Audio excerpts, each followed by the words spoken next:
Election 2011 coverage on Manx Radio.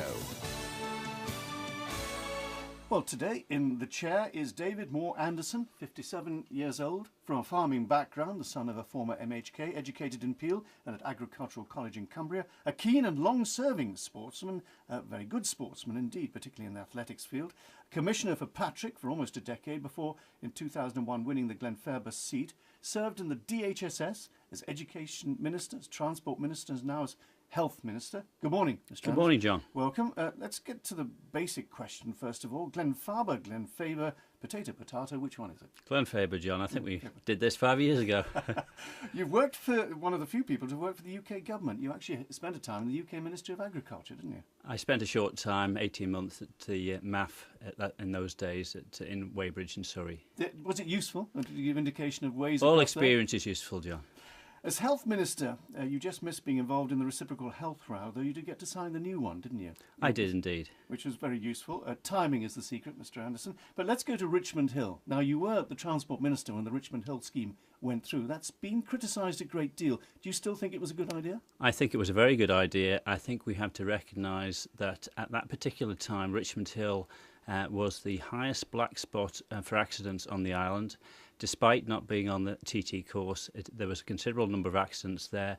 The road was giving problems in that the road banking, if you like. But is it any better now? I believe it's substantially better, and I think time will tell. I think there were two other areas that demonstrate this in the past. Both of those were on the TT course, Windy Corner and Brandish as well, and both of those have substantially reduced from the number of accidents on them, and hopefully this will happen again. It's been demonstrated now on Richmond Hill, and also you have to recognise it was a very dangerous entrance into the home for rest for old horses. They've put up a sort of 2-foot bank now because drivers didn't feel safe coming down the hill. That must indicate surely something intrinsically wrong with the design, isn't it? Well, I don't know about that. I don't think there's been any accidents as a result of that, but maybe it gives drivers peace of mind. In 2006, if I can quote you, you said agriculture is looking for an upturn in fortune. Did it get it? Well, we're still looking down a very long road, if you like, in agriculture. I believe that going to the countryside care scheme, where we've gone to now, which moves support away from we had it direct. Criticised. Is it doing the job, though? I believe it is doing the job. Maybe there's some tweaking to do in the future. I think the operating plants that we're reliant on are doing a very good job. We've just got to get into more niche markets with our products. The VAT issue. Would you accept that the government in the last 20 years has had the luxury of getting more VAT than it actually deserved to get, and therefore the success of that government must be probably down to that in part? I believe that the agreement, that agreement was entered into and agreed by the two governments. The Isle of Man government has done well out of the VAT agreement over the years. And fortunately, through that, we've been able to develop our infrastructure substantially over the last 20 years. Have we done enough? I think we've done very well. We could always do more. We've got some more infrastructure we should be upgrading. It'll take time to do that. But I think if you look what's happening round about us and well round about us, I think the Isle of Man economy has done exceptionally well with the money we've got. Protection of traditional family values. Do you mean we should go back to the 50s or something like that? Is that how far back we should go? I think our community, John, is based on strong values, family values, and I think that's one of the things that we recognise on the island, and people coming into the island recognise the safety. And one of those reasons for that safety is the strong value. Are we losing it?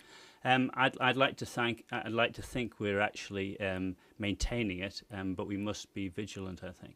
You describe being a politician as a balancing act, as minister, constituency, MHK, but also a member of Parliament.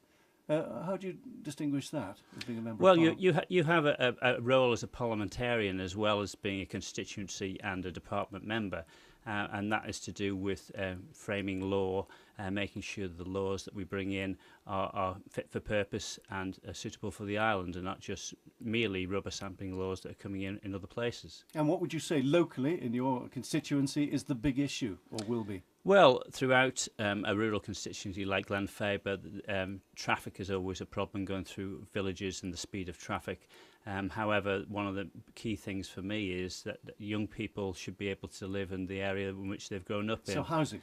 housing, and I'm delighted over the last few years we've got two first-time buyer schemes that have developed in Glenfaba. I'm looking forward to maybe another one in St John's, maybe in the years to come now government has acquired the land of the Farmers Mart.